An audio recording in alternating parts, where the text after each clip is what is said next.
وهذا قبره الصادق إمام العلم والتقوى ينادي أمة الهادي يا الله ينادي أمة الهادي. أعوذ بالله من الشيطان الرجيم. بسم الله الرحمن الرحيم. الحمد لله الصلاة والسلام على آل الله واللعن الدائم على أعداء الله أما بعد. سامعین گرامی، ناظرین محترم، آج خمسہ مجالس کی 5ویں مجلس امام جعفر صادق علیہ السلام کی شہادت کے حوالے سے. آج یہ مجلس اس امام معصوم کی شہادت کی مناسبت سے ہے جس کو مکتب جعفری کا رئیس کہا جاتا ہے. مکتب جعفری اسی امام کے ساتھ منسوب ہے، اور آج کی یہ گفتگو چند منٹ آپ کی خدمت میں حاضر ہیں. اس کا عنوان ہے مکتب امام جعفر صادق علیہ السلام کی خصوصیات. کہ اس مکتب جعفر صادق علیہ السلام کی خصوصیات کیا ہیں؟ اس مکتب میں وہ کون سی چیزیں ہیں جس نے پوری دنیا کو مجبور کیا ہے کہ اس مکتب کا مطالعہ کرے؟ وہ کیا چیز ہے اس مکتب میں کہ اپنے تو اپنے لیکن پرائے اور دشمن بھی اس مکتب کا مطالعہ کرتے ہیں؟ یہ وہ مکتب ہے جس کی خصوصیات میں سے ایک خصوصیت یہ ہے کہ امام جعفر صادق علیہ السلام کے شاگرد، جن کی تاریخ میں یہ لکھتے ہیں کہ حد اقل ان کی تعداد 4000 تھی. ایک مقالہ پڑھ رہا تھا، سعید نجفی نیشاپوری کا لکھا ہوا ہے، تحقیقات استابورگ کے نام سے، کہ یعنی وہ یونیورسٹی جو استابورگ کے نام سے فرانس میں ہے، اس یونیورسٹی کی جو تحقیقات ہیں اس کے اوپر آغا سعید نجفی نیشاپوری نے ایک مقالہ لکھا ہے. تو وہاں پر وہ لکھتے ہیں کہ یہ حد اقل تعداد 4000 ہے، لیکن تاریخ میں 12000 تک بھی تعداد لکھی ہے کہ امام جعفر صادق علیہ السلام کے شاگرد 12000 تھے. اور کبھی یہ کہا جاتا ہے کہ یہ ذہن میں سوال بھی پیدا ہوتا ہے کہ یہ 12000 یا حد اقل 4000 یہ شاگرد کیسے جو ہے نا امام کے مکتب میں اور امام کی خدمت میں ایک ٹائم پہ حاضر ہوتے تھے. ایک عالم دین کا بہت ہی اچھا، ایک سنی عالم دین کا بہت ہی اچھا جملہ کتاب میں پڑھا کہ وہ لکھتے ہیں بیت الصادق کل جامعہ، صادق آل محمد کا گھر خود یونیورسٹی کی طرح تھا. یعنی صادق آل محمد کے گھر کے دروازے 24 گھنٹے کھلے ہوتے تھے ان کے شاگردوں کے لیے، اور مختلف ٹائموں پہ وقتاً فوقتاً وہ شاگرد آتے تھے اور امام سے استفادہ کرتے تھے، اور مختلف علوم تدریس کرتے تھے امام، نہ فقط فقہ، رجال، حدیث، کلام، علم کیمیا، نجوم، طب، مختلف علوم. اور جس شاگرد کو دیکھتے تھے کہ یہ اس میں زیادہ صلاحیت رکھتا ہے، اس کو اس علم کے ساتھ زیادہ جو ہے نا دلچسپی ہے، تو اس شاگرد کو اس علم میں لے جاتے تھے، اس میں متخصص کرتے تھے. تو ایسے ہی نہیں ہے کہ مکتب جعفر صادق دنیا میں اگر مشہور ہوا ہے تو اس طرح نہیں ہے، امام کی خدمات ہیں. اور اسی لیے جو نا کہا گیا ہے کہ یہ مکتب کیوں منسوب ہے امام جعفر صادق کے نام سے، کیونکہ یہ وہ موقع تھا امام کے دور میں، وہ موقع تھا جس ٹائم پر اموی حکومت کا زوال آنے والا تھا اور عباسی حکومت آ رہی تھی. تو ان کا دونوں آپس میں ٹکراؤ تھا، جھگڑا چل رہا تھا، آپس میں لڑ رہے تھے.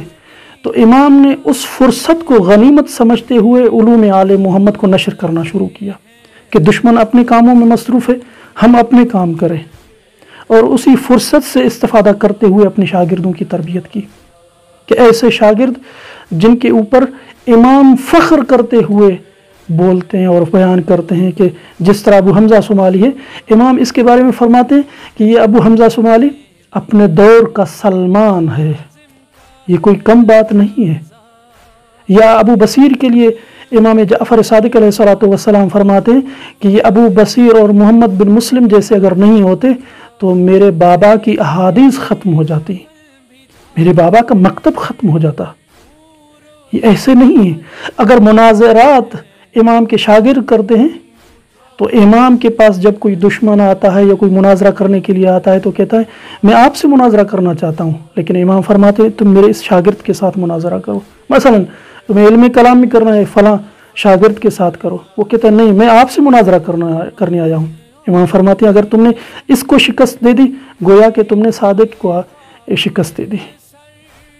یہ بڑی بات ہے کہ اس میں دو پہلو ہیں، خود امام کی تربیت کیسی ہے کہ امام نے کیسی تربیت کی ہے شاگرد کی، پھر اس شاگرد کا دیکھیں، وہ قابلیت اس میں دیکھیں کہ کتنی صلاحیت اس کے اندر ہے کہ امام کی تعلیمات کو اس نے کسب کیا ہے، کہ امام کو پورا بھروسہ ہے کہ یہ وہ شاگرد ہے جس کے اوپر میرا پورا بھروسہ ہے کہ اگر اس کو تم نے شکست دے دی گویا کہ تم نے جعفر صادق کو شکست دے دی۔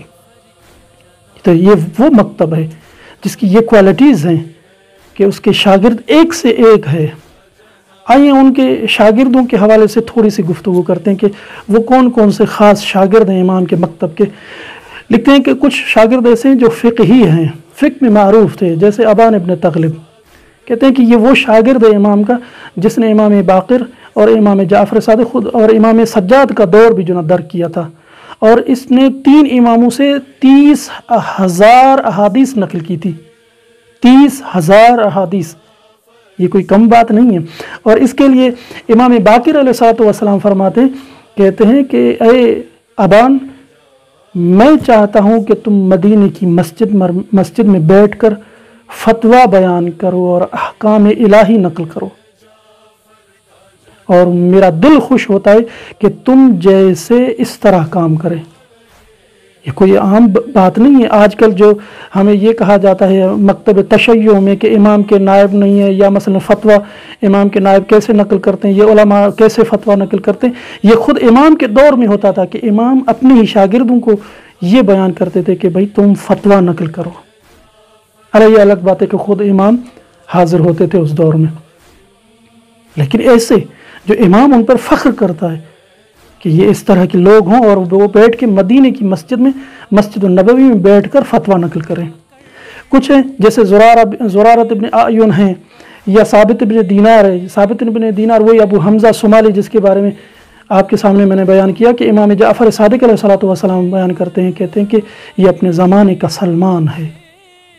سلمان، ایک بار مجھے یاد ہے 40 پہ گیا ہوا تھا، نجف میں ایک دوست کے گھر میں بیٹھا ہوا تھا، ایک علم رجال کی کتاب اٹھائی شیخ طوسی علیہ الرحمہ کی، تو اس کتاب کی باہر والی جلد کے اوپر لکھا ہوا تھا، امیر المؤمنین فرماتے ہیں، کہتے ہیں السلمان باب اللہ، سلمان باب اللہ ہے، من انکرہ فقد کفر، جس نے سلمان کا انکار کیا اس نے کفر اختیار کیا۔ میں دنگ رہ گیا۔ اب اندازہ لگائیں کہ امیر المؤمنین سلمان کو اس طرح بیان کر رہے ہیں اور جعفر صادق بیان کر رہے ہیں ابو حمزہ اپنے دور کا سلمان ہے۔ یہ ایسا مکتب ہے۔ کچھ شاگرد جو ہے وہ متکلم ہیں، علم عقائد میں بہت ہی اعلیٰ پائے کے علم ہیں، پائے کے شاگرد اور عالم دین ہیں امام کے مکتب کے، جیسا کہ مومن طاق ہے، ہشام بن حکم ہے، عبداللہ ابن ابی یعفور ہیں۔ یہ وہی شخصیات ہیں، جب کوئی آتا تھا علم کلام میں مناظرہ کرنے کے لیے تو امام بیٹھے ہوتے تھے لیکن ان کو حکم کرتے تھے کہ جاؤ تم مناظرہ کرو۔ علم حدیث میں آئیے علم حدیث کو دیکھیں، سب سے زیادہ جو نا معروف ہے جابر بن یزید جوفی، یہ وہ شخصیت ہے جس کے لیے کہا جاتا ہے کہ یہ شخصیت مؤمنین کے قلوب کو علوم کی کمی سے سیراب کرتے تھے اور جبران کرتے تھے۔ جابر یعنی جبران کرنے والا، جو قلوب مؤمنین تھے، مؤمنین کی جو دلیں تھیں ان میں جو چیز کم ہوتی تھی ان کو علوم آل محمد سے سیراب کرتے تھے اور جبران کرتے تھے۔ فقط یہی نہیں، بہت سارے اور شاگرد ہیں، میں اس طرف نہیں جاتا۔ مکتب جعفر صادق کی سب سے بڑی خصوصیت یہی ہے کہ یہ فقہ جعفری اس طرف منسوب ہے، امام کی طرف منسوب ہے۔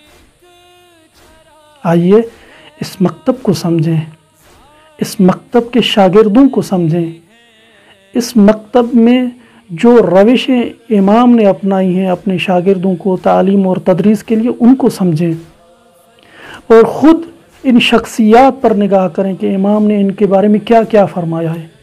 مثلا کسی شاگرد کے بارے میں یہ فرمایا کہ تمہیں جنت کی بشارت دیتا ہوں، زندہ ہے لیکن بیشت اور جنت کی بشارت امام دیتے ہیں، تو یہ کوئی عام بات نہیں ہے۔ عزیزان گرامی، آج اسی امام کے شہادت کا دن ہے کہ وہ ظالم منصور دوانقی جس نے امام کو زہر دلوایا، اور اصول کافی میں ایک روایت ہے، اصول کافی میں یہ روایت موجود ہے، مفضل بن عمر جو ہے نا اس روایت کے نقل کرنے والے ہیں، کہتے ہیں کہ عباسی خلیفے نے مدینے اور مکہ کے والی کو یہ حکم دیا کہ جعفر صادق کے گھر کو آگ لگاؤ۔ یہ راوی بیان کرتا ہے جب اس مدینے اور مکے کے والی نے جعفر صادق کے گھر کو آگ لگوا دی تو حضرت امام جعفر صادق علیہ السلام گھر سے نکلتے ہوئے یہ کہہ رہے تھے، انا ابن اعراک الثری وانا ابن ابراہیم خلیل اللہ، میں اعراک ثری کا بیٹا ہوں، میں ابراہیم خلیل اللہ کا بیٹا ہوں۔ یہ اعراک الثری کون ہے؟ یہ حضرت اسماعیل کا لقب ہے۔ عزیزان محترم، امام یہ کہتے ہوئے نظر آ رہے تھے کہ میں اسماعیل ذبیح اللہ کا فرزند ہوں، میں ابراہیم خلیل اللہ کا فرزند ہوں۔ اور روایت میں لکھتے ہیں فَأَخَذَتِ النَّارُ فِي الْبَابِ وَالدِّحْلِيزِ، اور وہ آگ امام کے گھر کے دروازے کو اس نے پکڑ لیا، جلا دیا، دہلیز کو پکڑ لیا، جلا دیا۔ میں یہ کہوں گا جب یہ آگ امام کے گھر کے دروازے کو لگی، خدا جانے امام کے دل اور ذہن میں یہ کون سی چیز آئی ہوگی کہ یہ آگ فقط میرے گھر کے دروازے کو نہیں لگی ہے بلکہ کہیں اور بھی لگی تھی۔ ایک وہ مقام ہے جو کربلا میں تھا جب خیام کو آگ لگی تھی، عزاداروں بیبیاں ادھر ادھر جا رہی تھی، تتر بتر ہو رہی تھی اور یہ کہہ رہی تھی ہے کوئی ہماری مدد کے لیے، ہے کوئی جو ہماری مدد کرے۔ اور وہاں پہ ایک چھوٹی تھی جس بیوی کا نام تھا سکینہ، عزاداروں وہ بیوی ایک خیمے سے دوسرے خیمے میں جا رہی تھی اور یہ کہتے ہوئے نظر آ رہی تھی ہے کوئی جو میری مدد کرے، ہے کوئی جو مجھ سکینہ کی مدد کرے۔ عزادارو فقط یہ آگ نہیں تھی، ایک آگ وہ دوسری تھی جو جدہ حضرت امام صادق ہے، حضرت زہرا کے گھر کو آگ لگائی گئی۔ جب دروازے کو آگ لگائی گئی تو ظالم نے ایسی آگ لگائی کہ وہ دروازے کو اتنا پکڑ لیا کہ دروازہ گرنے پہ آیا تو اس لعین نے ایسی لات ماری دروازے کو جو دروازہ حضرت زہرا پر آ کر گرا۔ دو روایتیں، یا دروازہ حضرت زہرا پر گرا یا دیوار اور دروازے کے اندر وسط میں حضرت زہرا آ گئی۔ روایت میں لکھتے ہیں جب دیوار اور دروازے کے اندر حضرت زہرا آ گئی تو لعین نے اتنا زور دیا دروازے کو کہ حضرت زہرا کے شکم میں جو محسن تھا وہ شہید ہو گیا۔ علی لعنت اللہ علی القوم الظالمین وسیعلم الذین ظلموا ای منقلب ینقلبون۔